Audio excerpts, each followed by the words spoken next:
ঠাকুর, মা ও স্বামীজির চরণে প্রণাম নিবেদন করে শুরু করছি স্বামী পূর্ণাত্মানন্দ মহারাজ কর্তৃক সম্পাদিত উদ্বোধন কার্যালয় থেকে প্রকাশিত শ্রী শ্রী মায়ের পদপ্রান্তে। আজ পাঠ করব মায়ের কৃপা। লিখেছেন স্বামী অপূর্বানন্দ মহারাজ। আজ তৃতীয় পর্ব। তার চিঠিখানি পেয়ে শ্রী শ্রী মায়ের দর্শনের জন্য মন খুবই ব্যাকুল হল। শ্রী ভগবানের নিকট কাতর প্রার্থনা করতে লাগলাম। সুযোগও হয়ে গেল। কয়েকদিনের ছুটি পেয়ে যাত্রা করলাম মায়ের দর্শনে। হেঁটে বাঁকুড়া আশ্রমে, ওখান থেকে ট্রেনে গড়বেতা। স্থানীয় আশ্রমে এক রাত্রি কাটিয়ে ভাদ্রের প্রথম দিকে এক ভোরে রওনা হলাম পুণ্যপীঠ জয়রামবাটির দিকে। খালি পা, জলকাদা ও পিচ্ছিল পথ, হালকা এক পশলা বৃষ্টিও হয়ে গেল।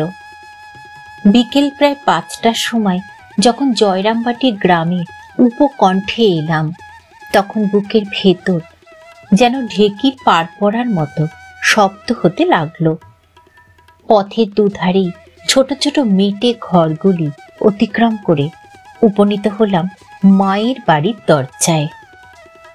যদিও আমি কোনো চিঠিপত্র দিইনি, তবু মা যেন জানতে পেরেছিলেন। সেবক মহারাজদের পরিচয় দিয়ে মাকে দর্শন করার প্রার্থনা জানাতেই তারা আমায় বাড়ির ভেতরে নিয়ে গেলেন। শ্রী শ্রী মা তখন ভেতরের দরজা ধরে দাঁড়িয়েছিলেন। প্রণাম করে মাথা তুলতেই মা আবেগ ভরে বললেন, আহা, বাচ্চার মুখখানি শুকিয়ে গিয়েছে, সারাদিন খাওয়া হয়নি, ওকে কিছু খেতে দাও। আমি পকেট থেকে মহাপুরুষ মহারাজের লেখা চিঠিখানি বের করে পড়তে যাচ্ছি, তখন মা বললেন, চিঠি পরে শুনবো, এখন বাবা হাত মুখ ধুয়ে জল খেয়ে নাও। হাত মুখ ধোয়ার পর সেবক মহারাজ আমায় পাশের ঘরে নিয়ে গেলেন। আসন পাতা, গ্লাসে জল, এক থালা মুড়ি ও তাল ক্ষীর। আমি মাথা নিচু করে মায়ের কথা ভাবতে ভাবতে সব খেয়ে ফেললাম। সে কি অমৃত! মুড়ি, তাল ক্ষীর কত খেয়েছি জীবনে, কিন্তু এমন মধুর কখনো লাগেনি। জয়রামবাটিতে মাকে দেখলাম ঠিক মায়ের মতো মলিন বস্ত্রে দাঁড়িয়েছিলেন আমার আগমন প্রতীক্ষায়, কত স্নেহ ও করুণা মূর্তিতে। প্রায় 10 মাস পূর্বে বাগবাজারে মায়ের বাড়িতে মাকে যখন দর্শন করি, তখন তাকে এত কাছের মনে হয়নি। একটু পরে আমি পুনরায় মায়ের কাছে গেলাম। তিনি পা ছড়িয়ে বসেছিলেন তার মাটির ঘরটির বারান্দায় এবং কুটনো কুটছিলেন। মাকে প্রণাম করে পাশে বসে মহাপুরুষ মহারাজের চিঠিখানি পড়ে শোনালাম। তিনি তারকের খবর জিজ্ঞাসা করলেন। সস্নেহে দুর্ভিক্ষ সেবা কার্যে সব খবর নিলেন। পরে দীক্ষা সম্বন্ধে বললেন, তা বাবা, কাল বেশ ভালো দিন, কালই তোমায় মন্ত্র দেব।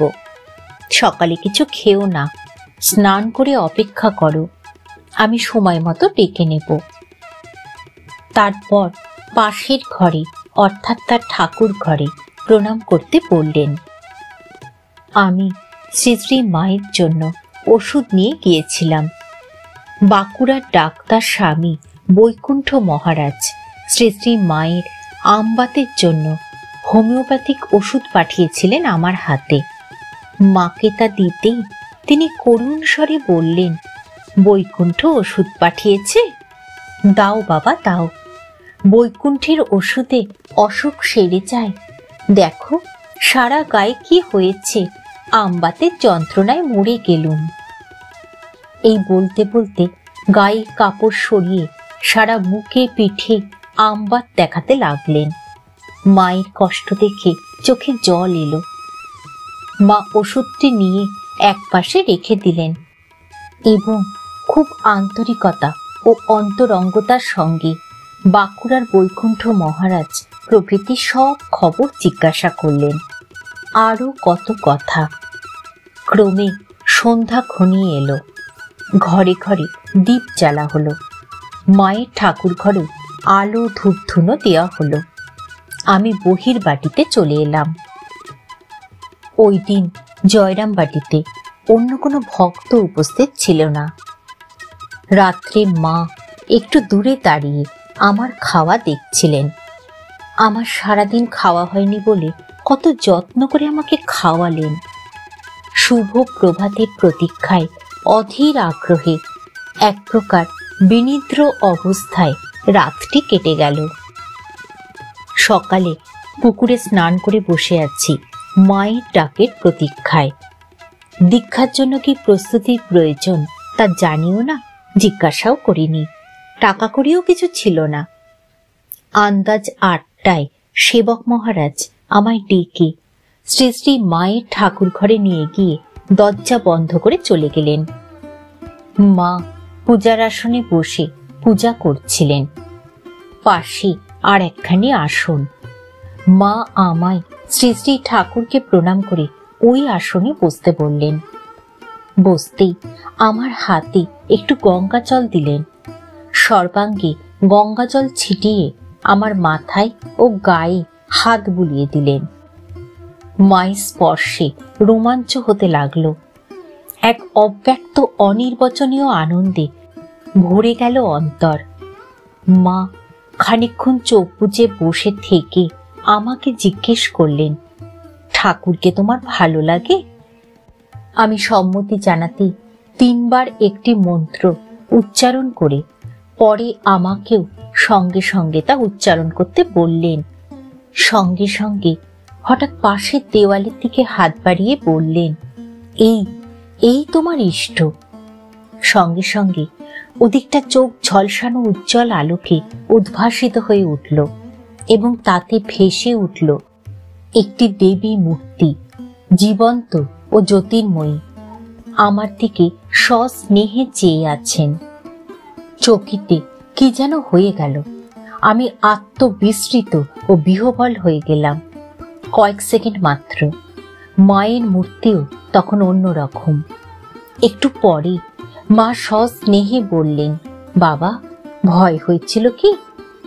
আমি চুপ করে রইলাম, মাথা নিচু করে। জবাব দেবার শক্তি ছিল না।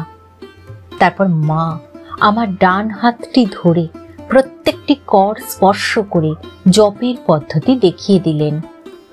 মা কথা বলছিলেন, কিন্তু আমি যেন কেমন হয়ে গিয়েছিলাম।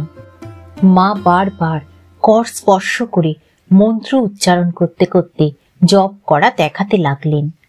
আমাকেও সঙ্গে সঙ্গে মন্ত্র উচ্চারণ করতে বললেন। তাই করলাম।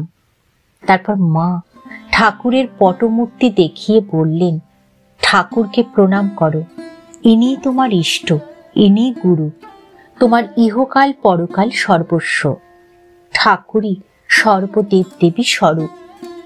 আমি ঠাকুরকে প্রণাম করে মাকেও প্রণাম করলাম।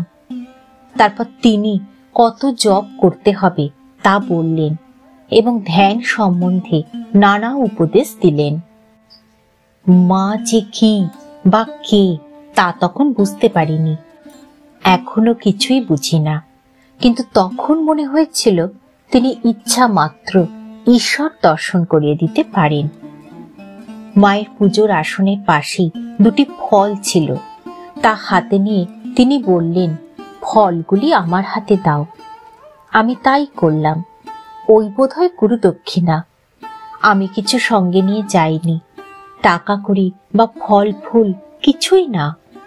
আমার সারা শরীর কাঁপছিল। মাকে পুনরায় প্রণাম করলাম। তাকে এত কাছে পেয়ে খুব আনন্দ হচ্ছিল, খুব ভালো লাগছিল। মা সস্নেহে বললেন, এখন ঘরে গিয়ে বসে যেমনটি দেখিয়ে দিলুম তেমনি ভাবে একটু জপ করো, তারপর জল খাবে। ঠাকুর, মা ও স্বামীজির চরণে প্রণাম নিবেদন করে শেষ করছি আজকের পাঠ। স্বামী অপূর্বানন্দ মহারাজ কর্তৃক রচিত মায়ের কৃপার তৃতীয় পর্ব।